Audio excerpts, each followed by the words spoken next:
Oui, bonsoir Afrique mon Afrique. Je viens de publier un livre sur Amazon et voici le titre du livre. Eve, Ève. Est-ce que c'est une coïncidence numérique ou bien un vide historique? Pourquoi le chiffre 2 chez les Adjata-Do dans l'Afrique de l'Ouest est si phonétiquement, sémantiquement, phonémiquement similaire au chiffre 2 de la Bible? La Bible nous dit que la deuxième personne créée par Dieu s'appelle Ève. Et les Adjata-Do aussi disent Ève. Pourquoi une telle coïncidence? Voici le problème. Y a-t-il un rapport entre les Hébreux et les Adjata-Do de l'Afrique de l'Ouest? Bon, les Hébreux nous disent que la deuxième personne créée par Dieu s'appelle Ève. Bon, nous ne savons pas si c'est comme ça qu'ils prononcent ça. Et les Adjata-Do aussi disent Ève.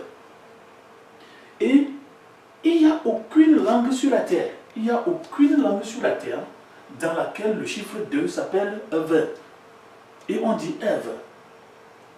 Alors, Ève, la deuxième personne de la Bible, vous savez ça, Genèse 2, verset 21. Alors, il y a autre chose.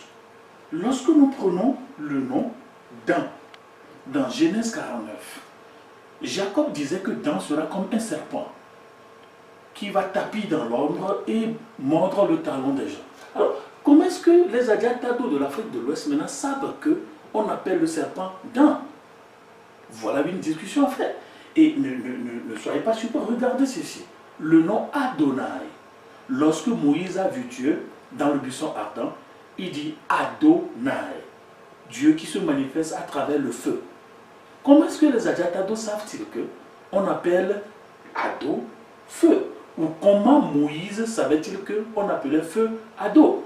Nous ne nous arrêtons pas là-bas. Vous avez aussi le mot Yahweh ou Yahvé. Et les Adjata-Do disent Yahvé. Alors Yahweh.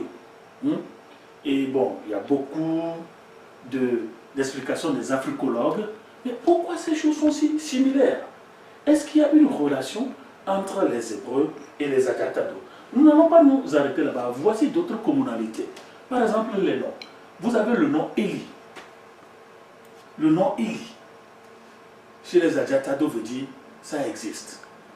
Vous avez le mot Kushim. Vous avez le nom Koussi, Koussina, Koutimé. Vous avez le nom Anator. Vous avez le nom Bani. Il y a même un village qu'on appelle le village de Bani. Pourquoi est-ce que ces noms sont si similaires avec les noms de la Bible? Et quand nous venons sur la pratique religieuse, les Adjata-Do ont aussi ce qu'on appelle le sabbat, Klembe, Muzambe. Et ils ont aussi Afla, eau de purification. Et surtout, lorsqu'on parle des jumeaux, les Adjata-Do donnent du haricot, bien des lentilles aux jumeaux. La même chose dans la Bible. Où est-ce que les Adjata-Do ont trouvé cette similarité avec le peuple hébraïque? Alors, ce monsieur nous dit que les Adjata-Do sont venus de l'Irak et ils ont leur quartier à Adjatomé et ils sont venus en Égypte 10 ans avant l'arrivée des Juifs. Alors, allez sur Amazon, cherchez ce livre, lisez-le et la discussion continue. Merci.